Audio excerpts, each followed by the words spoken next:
podcastnya Nona Destri. Halo semuanya, balik lagi di Pony, podcastnya Nona Destri. Dan kali ini di podcast aku, episode ke-8. Kali ini aku bakal ngomong bareng satu bintang tamu. Wah, bintang tamu yang sangat-sangat berprestasi. Wow, ini salah satu pemuda hebat yang ada di Kalimantan Tengah loh.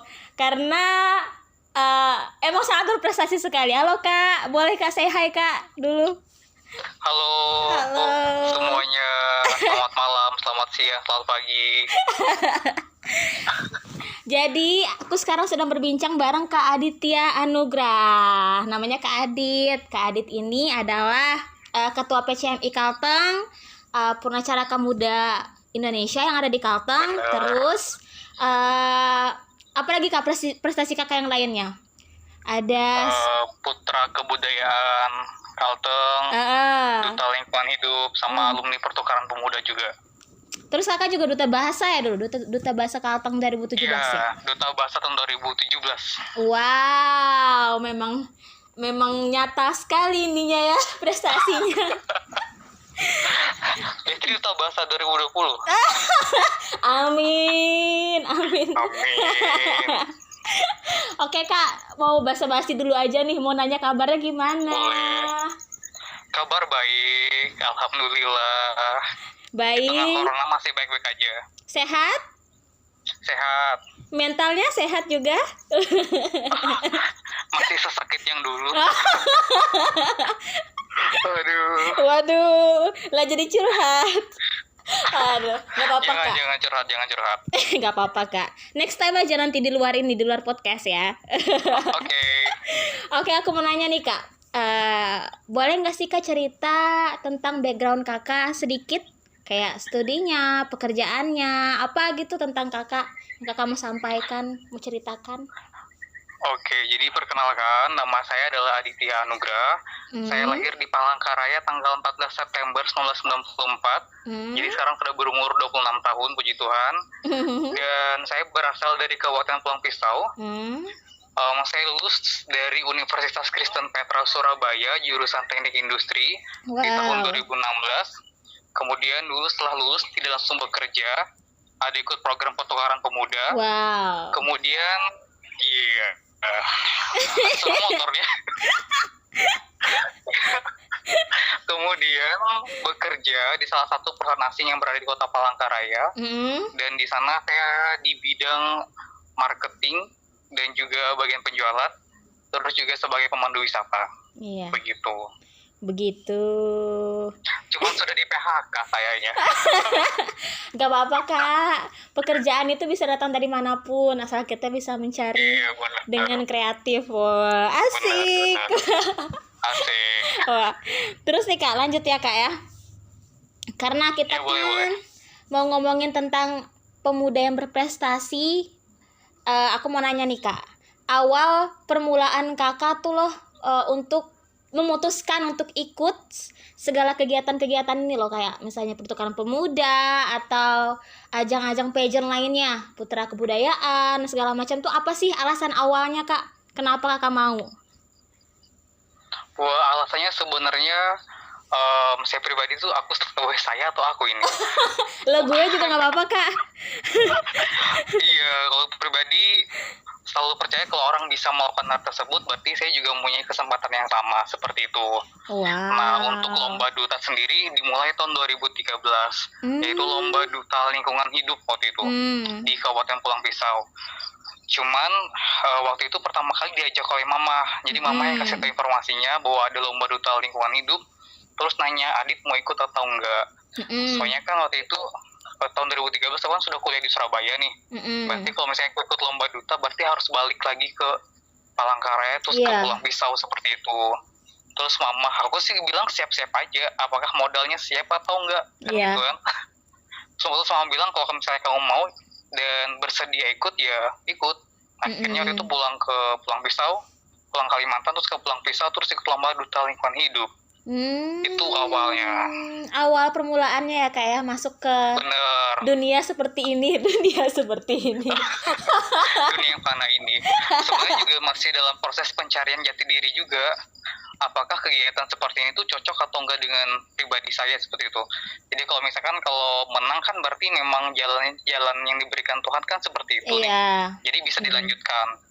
Mungkin nanti bisa melakukan hal apa di bidang tersebut kayak gitu. Iya benar Kak, itu juga mirip-mirip dengan pemikiranku sih, kita satu pemikiran. Karena ya udah dicoba aja, kali aja memang di situ gitu loh kita kuatnya, kita hebatnya. Nggak tahu kita mencari sesuatu yang baru. Siapa tahu jodoh loh. Jodoh bukan dalam hal pasangan. Aduh. Jangan ngomong cinta lagi sudah. Ya? Iya, jangan ngomong cinta lagi. Lelah. Musim corona. Iya, lelah saya. Social distancing. Social distancing ya. Iya. Terus itu ya kan niatan awalnya reason Kakak. Benar. Dan paling pertama tadi duta lingkungan hidup di Pulang Pisau. Terus Kakak pernah kalah nggak sih Kak? Ikut perdutaan gitu? Kalau Mbak Duta pernah kalah sih, pernah 1 kali karena tahun 2013 kan ikut Duta Lingkungan Hidup. Terus puji Tuhan dapat juara 1.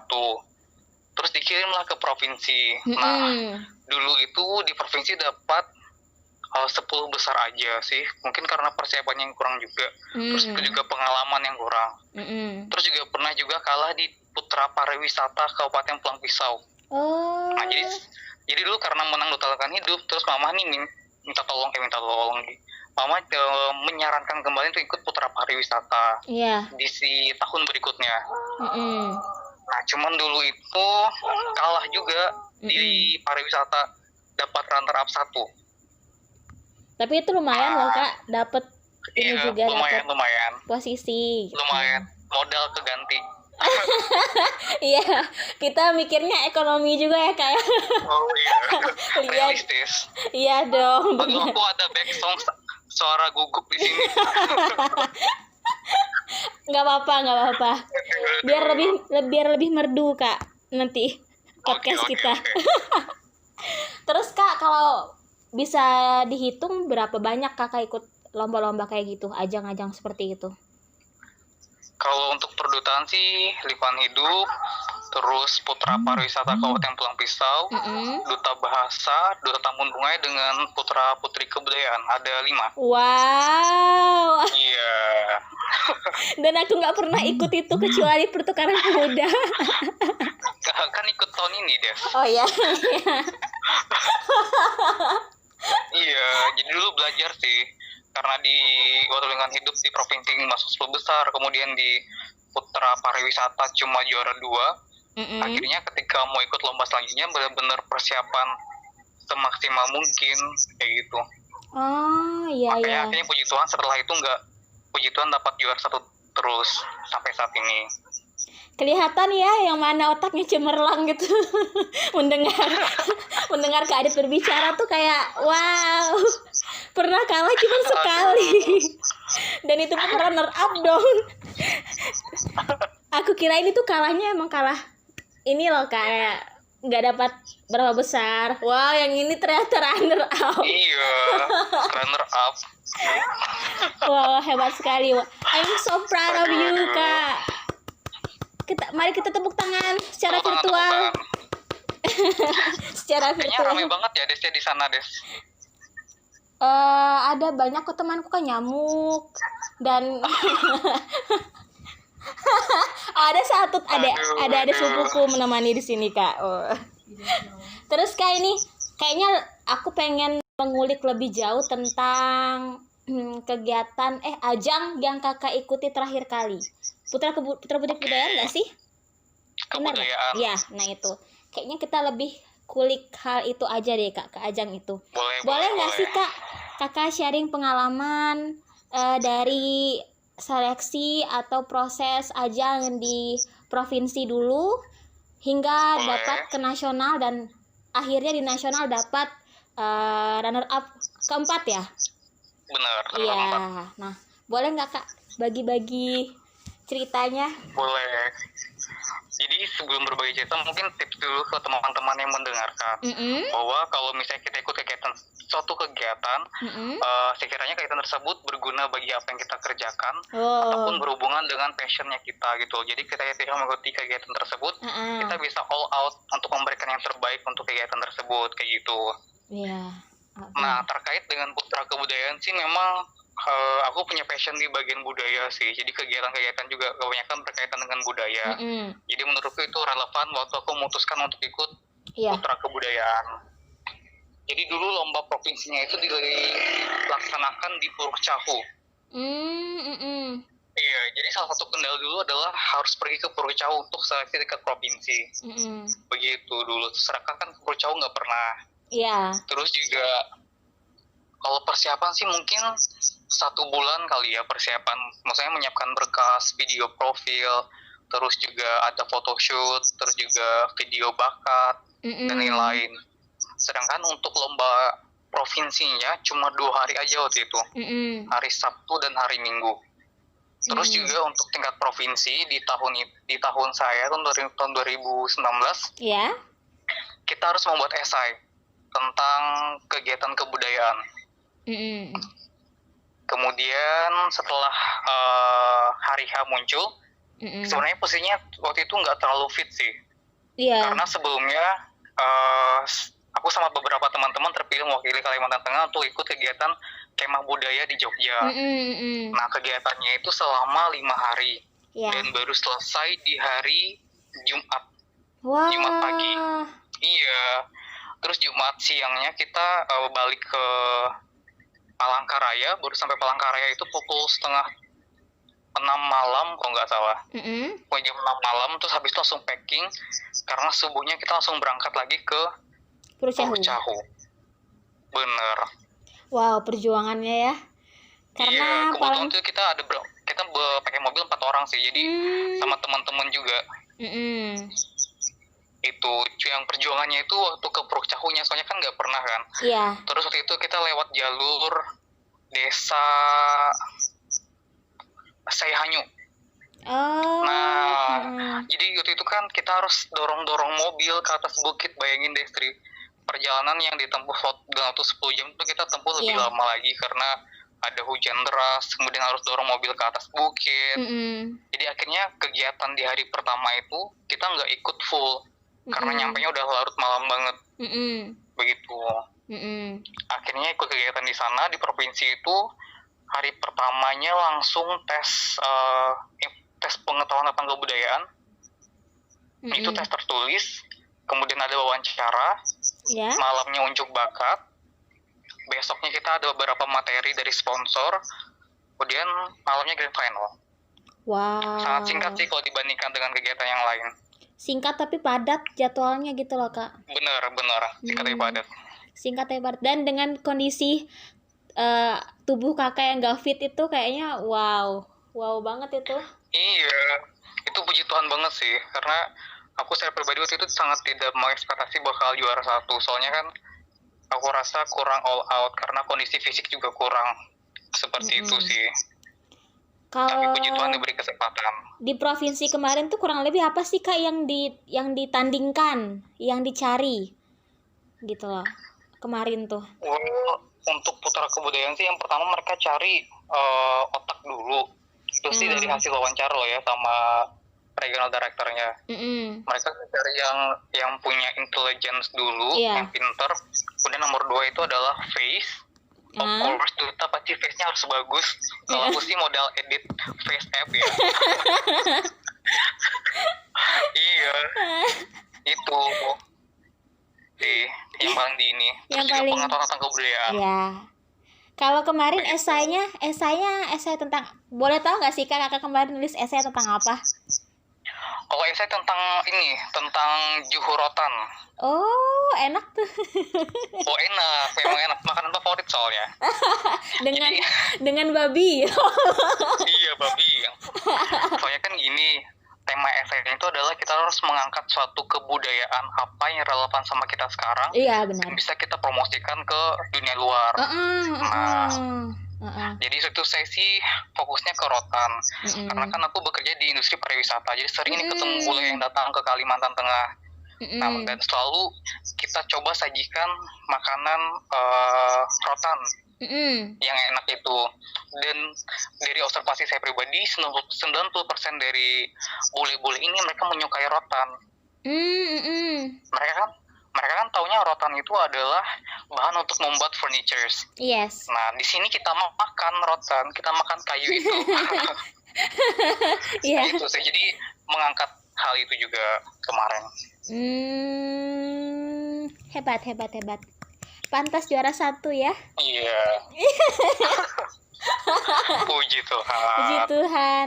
Terus waktu itu Kak kan terpilih nih jadi juara 1 nih. Benar. Nah, terus mewakili Kalimantan Tengah untuk di ajang tingkat nasionalnya lagi. Nah, boleh tuh Kak cerita lagi Kak, di tingkat nasionalnya persiapannya gimana? Susahnya di mana? Ribetnya di mana?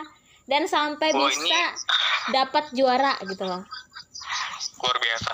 Jadi kalau waktu menang sih kaget banget, karena waktu menang langsung dikasih tahu bahwa lomba nasionalnya itu 3 minggu kemudian. Jadi setelah provinsi itu 3 minggu kemudian itu harus lomba nasional. Terus kan malam itu juga aku sama yang menang yang putrinya kita langsung minta juknis. Juknis nasional seperti apa, jadi yang dibutuhkan tuh seperti apa. Dan kaget banget, ternyata banyak banget yang harus dipersiapkan. Mulai dari video profil yang baru, kan yang di provinsi tidak bisa digunakan lagi kan, jadi harus video profil yang baru yang ala-ala putri-putri Indonesia itu. Kemudian kemudian harus photoshoot kan. Photoshoot juga ada banyak banget photoshootnya, photoshoot pakai selempang, pakai baju jenis ini, pakai baju adat dan lain-lain.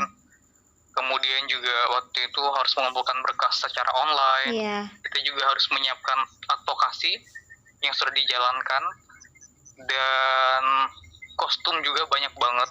Kayak jas, aku harus nyiapin ada 4 jas waktu itu. Wow. Untuk ke Jakarta, walaupun sebenarnya tidak semua digunakan. Jadi kalau misalkan aku masuk ke 16 besar nanti ganti baju pakai jas ini. Kalau misalnya masuk 8 besar nanti ganti baju pakai jas ini. Jadi kita semua tuh harus menyiapkan seluruh baju-baju tersebut. Kalau misalkan masuk, kalaupun nggak masuk ya tetap harus disiapkan seperti itu. Kemudian bawa national costume. Nah, kemudian apa lagi ya? Kita juga bikin esai juga waktu itu. Terus juga aku ada latihan public speaking juga sama beberapa kenalan yang notabene mereka adalah MC hits di kota Palangkaraya. Jadi mereka juga bersedia untuk membantu. Kemudian juga 3 minggu itu juga terbagi dengan pekerjaan, kan juga kerja kan ya. Kerja, terus persiapan, terus ya itulah. Tiap hari itu tidurnya subuh terus, soalnya mau menyiapkan semua itu kan. Sampai akhirnya berangkat seperti itu. Terus di sana mungkin aku bisa sedikit cerita. Boleh Kak. Nah, Putra Putri Kebudayaan kan bukan lomba pertama yang aku ikutin. Terus dulu juga lomba-lomba yang lain. Nah, salah satu keuntungan ikut lomba-lomba seperti ini adalah punya banyak kenalan. Benar. Dan punya banyak teman. Jadi dengan waktu 3 minggu itu yang awalnya kepikir mustahil, akhirnya enggak. Akhirnya tiap hari waktu tanya-tanya sama teman-teman mereka, oh iya Adit, aku punya kenalan si ini nih, dia punya baju jas seperti ini. Oh iya, aku punya kenalan seperti ini, dia bisa membantu kamu bagian ini gitu loh. Jadi kemarin waktu berangkat itu sangat bersyukur sekali karena persiapanku banyak sekali terbantu dengan sponsor-sponsor yang dengan lapang dada bisa mau membantu gitu loh. Jadi kayak baju-baju, untuk baju saya pribadi aku nggak ada keluar dana sedikit pun. Jadi karena untuk video aja, untuk video profile seperti itu. Iya. Wow, perjuangannya ya? Iya, perjuangannya luar biasa. Terus juga kan sempat ciut sih sebenarnya waktu lihat peserta provinsi lain, karena kan foto mereka kan diupload semua nih. Badannya tuh kayak Iya Kak. diupload semua, semuanya ganteng-ganteng, cantik-cantik, terus tinggi-tinggi. Apalah saya yang kena stunting ini.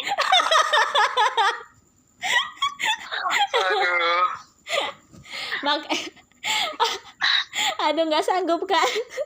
Kena stunting dong. Iya. Jadi sempat ciut sih. Cuman dulu ada salah satu juri, kemudian juga dia mentor.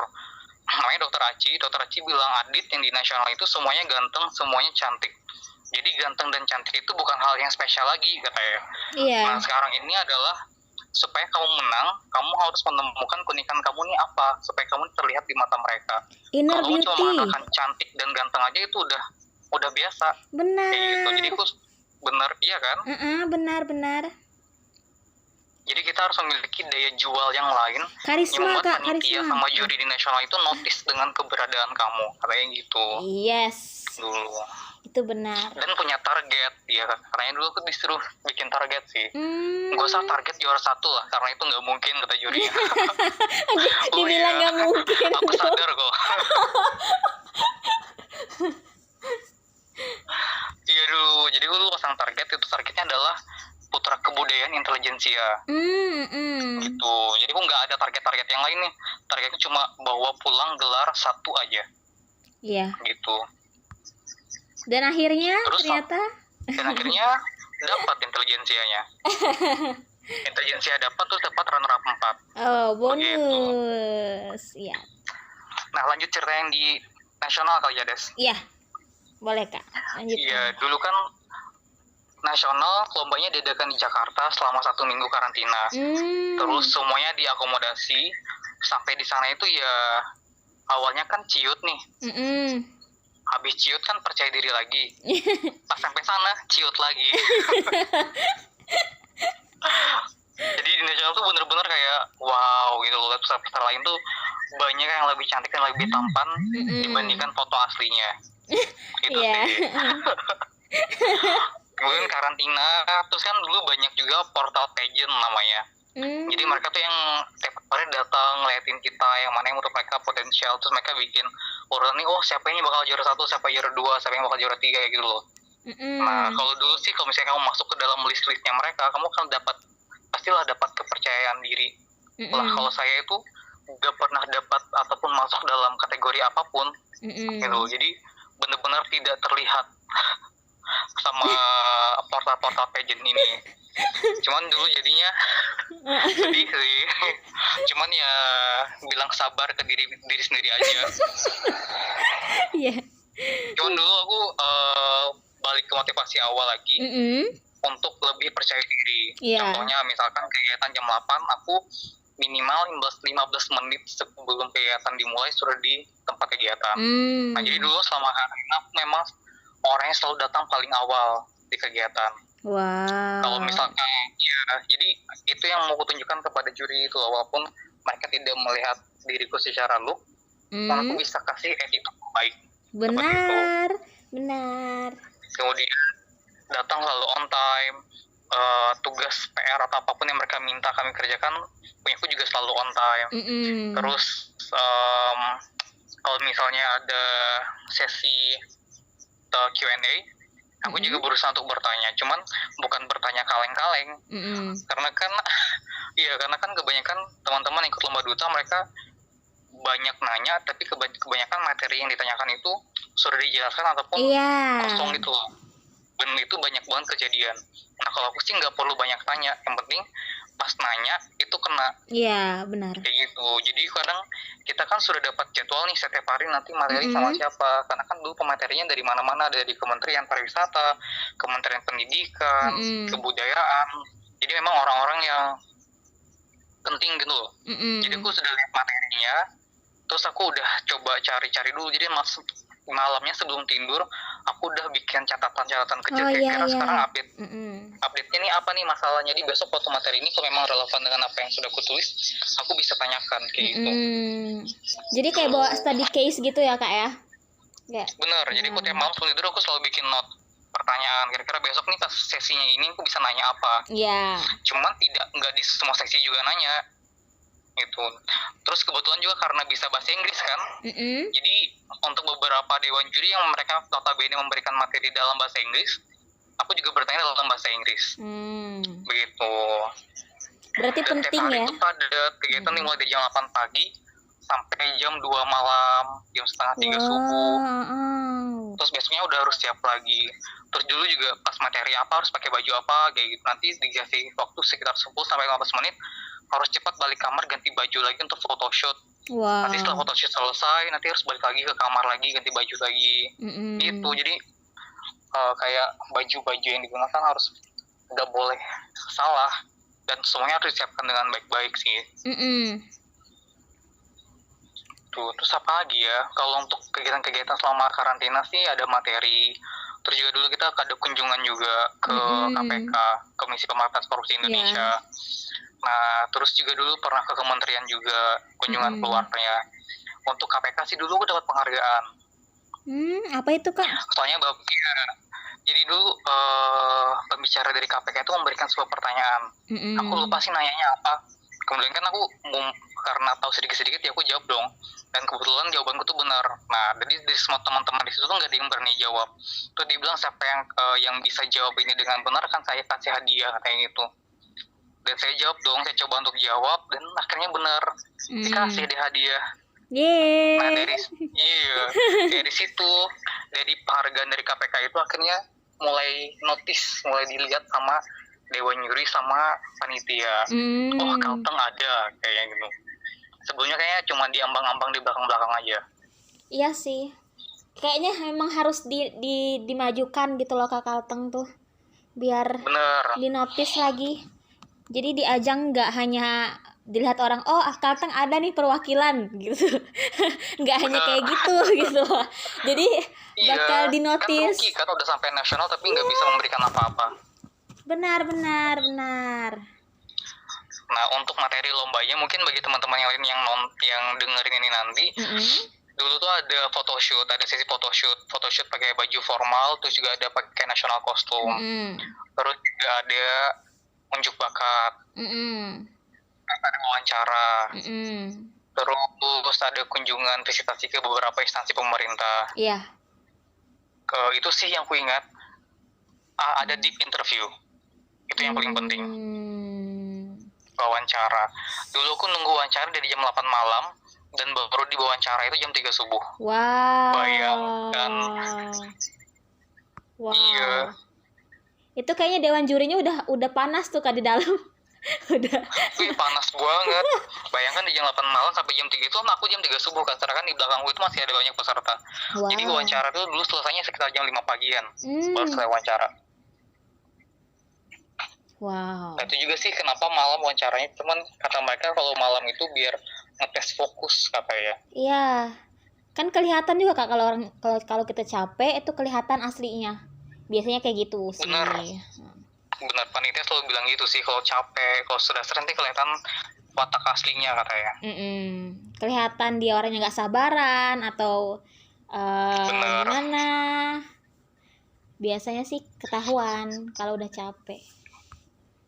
Ada lagi Kak? Bener sih. Oh, malam final langsung diceritakan atau nanti? Boleh, ceritakan aja. Ya, kebetulan dulu kita finalnya di Kementerian Pendidikan dan Kebudayaan. Iya, terus datang ke sana itu sekitar jam 12 siang sih, kalau nggak salah 12 siang datang ke sana, terus kita ada rehearsals, kemudian ada make up. Nah, make upnya kita tuh semuanya disediakan oleh Purbasari Makeup ID ceritanya. Sponsor ya? Kayak artis gitu. Ada muaknya. Iya, kemudian make up semester selesai, grand final, terus kita langsung grand finalnya dimulai, dewan jurinya juga dari semua kementerian kayaknya datang semua sih waktu itu. Terus juga ada juri dari Putri Indonesia juga. Kemudian waktu ini pengumuman masuk 15 besar, sempat kaget, sempat kehilangan harapan ceritanya. Iya. Karena aku yang dipanggilnya urutan ke-14 coy. Hampir ya. Hampir. Wah, udah 13 orang, tinggal 2 orang dia udahlah mungkin masuk kayak gitu kan. Masuk 15, dipanggil ke urutan 14. Kemudian waktu itu yang putrinya juga masuk 15 besar. Dia juga urutan 14 dipanggilnya. Iya. Kemudian kan waktu 15 besar itu kalau di nasional nanti ada catwalk competitions. Yes. Jadi kita langsung ganti baju ke belakang, pakai baju yang sudah mereka set untuk kita semua. Ganti baju, kemudian satu persatu dipanggil untuk catwalk. Ya inilah kemampuan yang saya tidak punyai. Jadi dulu aku dulu waktu persiapan juga aku sempat les catwalk sama Stefan Aji. Bener-bener latihan, soalnya kan ya pribadi aku ngerasa catwalkku nggak bagus, terus photoshoot juga aku kurang bagus, jadi kan latihan kan. Nah waktu di sana aula besarnya itu adalah catwalk competition. Jadi kalau misalnya mau masuk 8 besar jadi harus catwalk dulu. Dan puji Tuhan masuk 8 besar. Nah 8 besar itu aku dipanggil peringkat yang ke-7 kalau nggak salah, juga bagian-bagian belakang. Jadi kan ada panitia yang lucunya ini adalah pas 15 besar kan dipanggil kan, jadi keluar duluan, terus kita yang 15 orang ini di panggung kan, terus kita balik satu persatu ke belakang. Terus panitia tuh semua kaget, oh Kalteng masuk. Di sini apaan sih? Iya. Gak percaya banget kalau Kalteng masuk. Udah kan, akhirnya 8 besar kan itu speech competition. Jadi kita dikasih waktu 90 detik untuk memberikan speech tentang kebudayaan waktu itu. Nah, satu persatu sudah semuanya, terus habis itu nanti kita dipanggil lagi, pas diumumkan ke 5 besar kan masuk lagi nih. Puji Tuhan masuk lagi. Pas balik backstage, panitia bilang, oh Kalteng masuk lagi. Kalteng masuk lagi. Sini ada. Kayaknya seakan-akan beberapa orang membenci saya gitu. Aduh.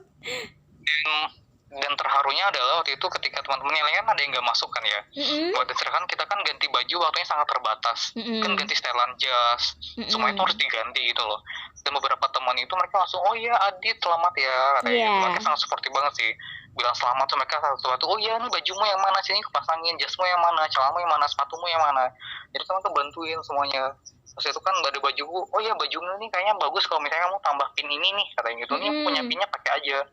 Jadi teman-teman tuh sangat baik loh. Gak nyangka sih. Awalnya kalau mikir mungkin mereka ini nggak bakal bantu, atau mungkin ada yang marah, ada yang nangis mungkin kali ya. Dan memang juga ada yang nangis, udah diperlihatkan cowok nangis di backstage ada. Sedih.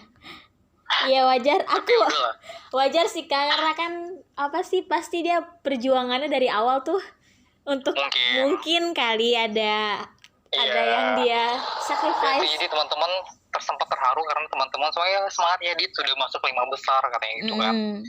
Semangat, pasti pulang bawa crown loh. Crown apa? Crown buat cewek tuh. Oh iya, lempang katanya. Aku ngakak. Iya. Waktu pas top 5 kita ada Q&A.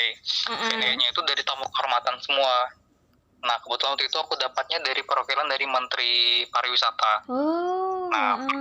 Iya benar. Kemudian aku ditanya masalah Bali Baru. Kira-kira di Indonesia ini destinasi wisata apa yang dapat kita jadikan Bali barunya Indonesia?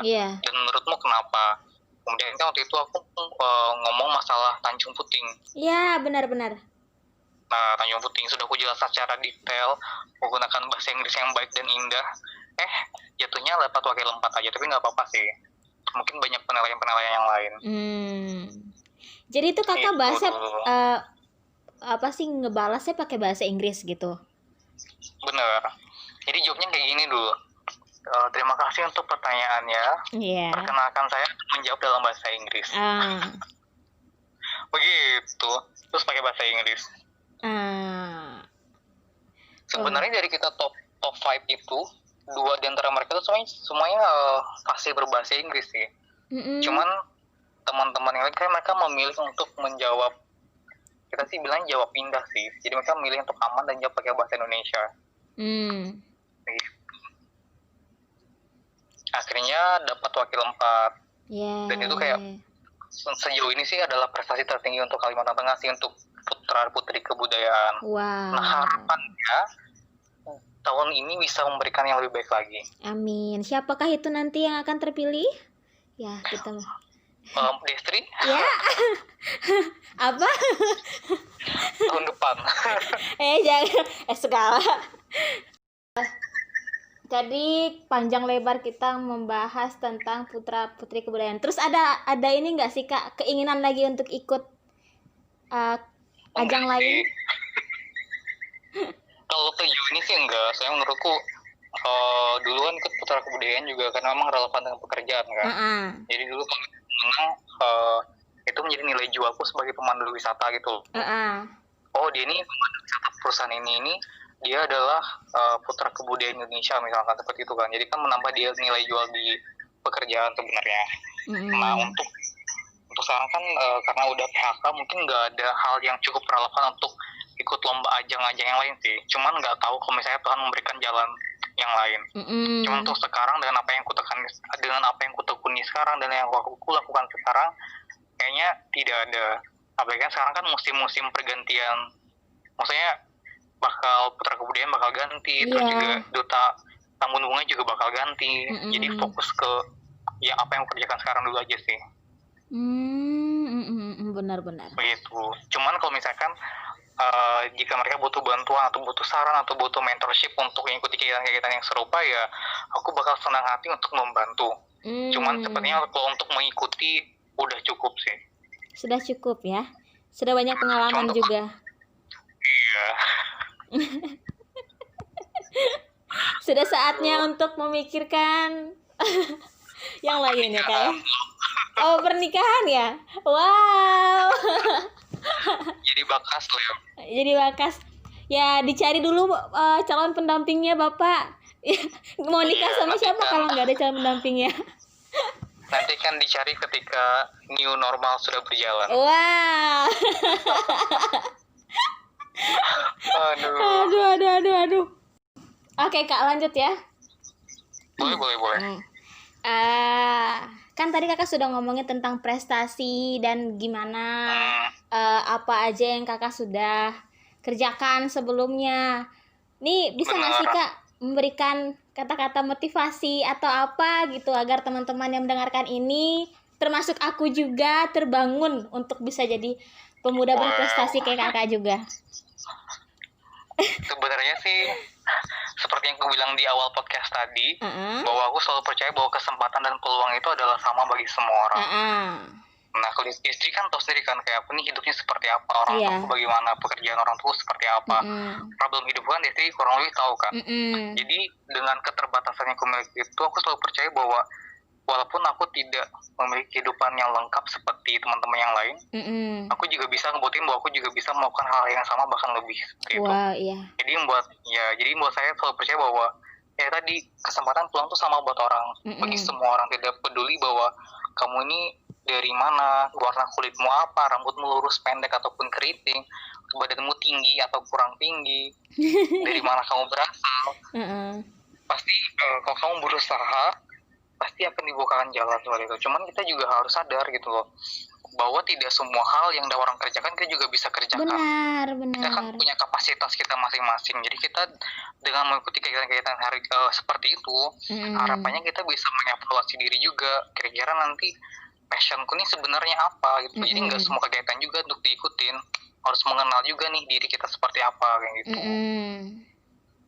Oh ya, terakhir dan juga harus sadar bahwa ada orang yang lahir lebih beruntung, ada orang yang lahir kurang beruntung. Yang kurang beruntung ini juga kita juga harus sadar untuk dapat memberikan effort yang lebih dibandingkan yang lain, jadi kita menginginkan hal yang sama kayak gitu.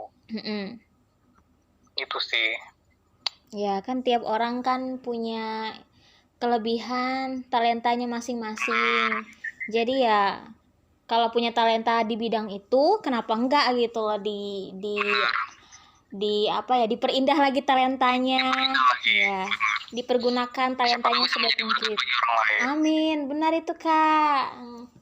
Biar sekarang Destri kan bikin puding, nah ajarin cara bikin pudingnya, jadi bisa praktek sendiri di rumah. Boleh lihat Instastory saya. Jadi nggak perlu beli. Aduh, bangkrut dong saya.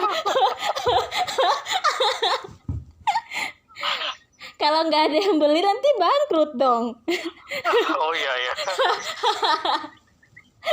Boleh dipantau Instastory saya ya. Saya kadang suka bikin aneh-aneh masalahnya. Iya ya. Dari bikin puding sampai ngedance. Oh my god. Ternyata dilihat dong. Ya iyalah di Oh jelas Instagram. dong. Sosial media. Ya iyalah di Instagram. Siapa tahu kan apa yang dilakukan kan menginspirasi yang lain kan. Nah, ya benar. Jadi bisa lebih percaya diri. Itu benar-benar. Jadi kita kalau punya talenta itu embrace aja. Terus Benar. gunakan talenta itu biar jadi berkat. Mungkin orang lain juga yang pertama aku punya talenta nih dalam misalnya contohnya dalam menulis. Karena kan aku juga suka menulis, Kak. Nah, karena aku suka share-share gimana caranya nulis yang baik dan segala macamnya, dan mungkin itu akan nge-embrace keinginan mereka untuk nulis juga, ngeluarin talenta mereka. Jadi gunakan aja sosial media. Sosial media tuh tempat yang baik untuk sharing, biar bisa bantu satu sama lain jadi orang yang lebih baik lagi. Wow, bijaknya saya. Wow, lebih. Iya, karena dulu kan aku juga pernah dikasih tahu nih bahwa talenta kita tidak akan menjadi berkat kalau kita simpan sendiri. Benar. Jadi hal itu bakal jadi berkat kalau di tempat kita bagikan kepada orang lain. Benar sekali. Wow. Wah, indah banget ya malam hari ini. Pantas kata-kata yang indah, kayak bulannya bersinar terang. Boleh dilihat di luar. Banyak ya. Boleh dilihat di luar bintang-bintangnya bagaimana bentuknya. Aduh. Hampir nggak kelihatan. Tapi nggak kayak masa depan kita ya, Kak ya. Masa depan kita kelihatan kok. Nah. Cuman masih buram aja. Oh iya. Benar sekali. Ketutup corona masa depan. Oh iya. Tunggu corona berakhir ya, Kak ya, baru ini balik lagi. Amin. Semoga setelah corona ini berakhir kita bisa lebih banyak jadi berkat dan diberkati juga lewat pekerjaan apapun yang kita tekuni. Percaya aja ke depannya pasti Tuhan itu bekerja lewat apapun yang kita kerjakan, pekerjaan tangan kita. Oh, amin. Oke, Kak, kayaknya sudah panjang lebar ini, nanti orang akan bingung mendengarkan kita terlalu lama mengobrol. Kita tutup aja ya, Kak, podcast kita hari ini ya. Boleh, tutup ada aja. Kata-kata terakhir nggak? Kata-kata terakhir dong. Kata-kata penutup untuk teman-teman di luar sana gitu, Kak, yang mendengarkan. Kata-kata penutup mungkin kenali dirimu dan selalu coba hal yang baru. Itu aja sih. Kenali dirimu dan selalu coba hal yang baru. Buat aku banget itu, Kak. Iya. Kena itu harus coba hal yang baru. Iya. Coba duta bahasa, coba putra-putri kebudayaan. Astaga, dicoba semua. Kurang Coba tinggi aja. saya. Rambut warna-warni bagai gulali. Imut lucu walau tak terlalu tinggi.